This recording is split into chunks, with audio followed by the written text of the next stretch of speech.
All right, welcome back to another edition of Camp's Chats on the Farm. Where we left off last week, I was talking about just do something, and I mentioned at that time that I was going to pick up this week, piggybacking off of that with the ability to learn to embrace our failures. And I know when at first you hear the idea of embracing your failure, that almost sounds like an oxymoron, right? Like how could I learn to be happy about being a failure or ultimately failing at whatever it was I was trying to achieve? The reality is this: unless we go through some tough times, unless we go through some difficult moments, sometimes it's really hard for that moment to stick, right? So we go through these moments and we learn from that.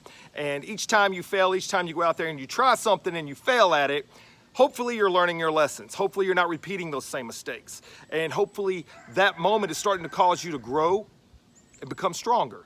And that's really where I want to pick up with this week. So when we talk about embracing our failures, I want you to understand that you never set out on a goal to fail.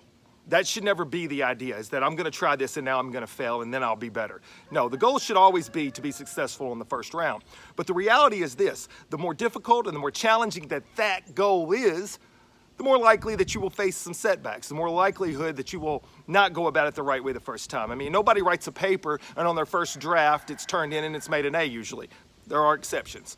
But the reality is most of us have to do a rough draft, and that's true for life. We do that rough draft, we learn from those mistakes, we correct those mistakes, and then we move forward from there. And each time we do that, it makes us a little better and it makes us a little stronger. I want to kind of put this into perspective with the idea of the achievement itself. Whenever we get to the end of a moment and we've achieved whatever that goal is, that's the end of it.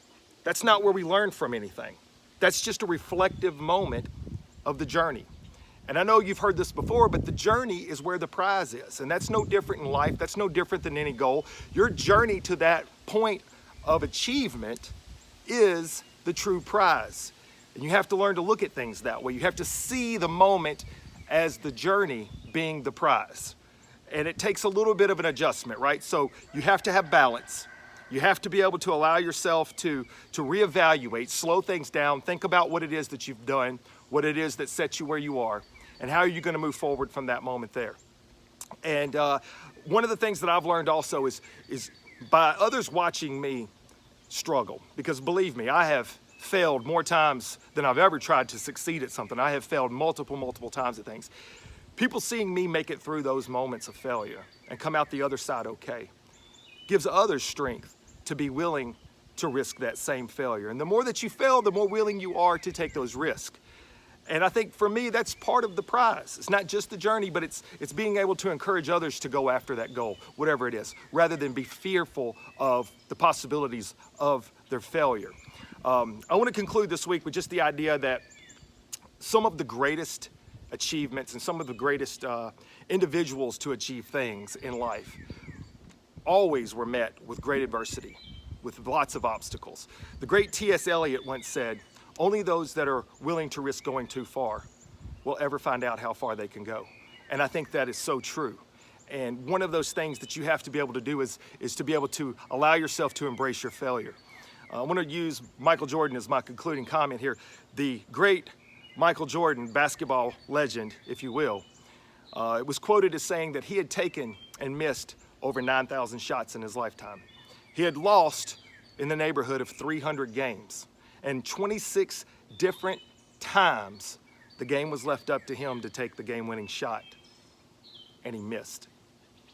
And Michael Jordan said, "It is because I have failed over and over and over again that I am a success."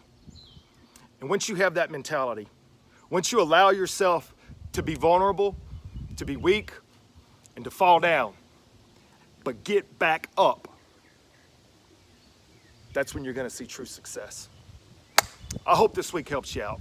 I hope this is for somebody out there. Next week, I'm going to dive into Square One. Square One is a really, I think it's a powerful message. So please tune in, continue to share, continue to like, more to come. Camp's Chats from the Farm, motivate with Coach Camp, hashtag let's do this, baby. Let's take it to the world. We'll see y'all next week. Be good to one another.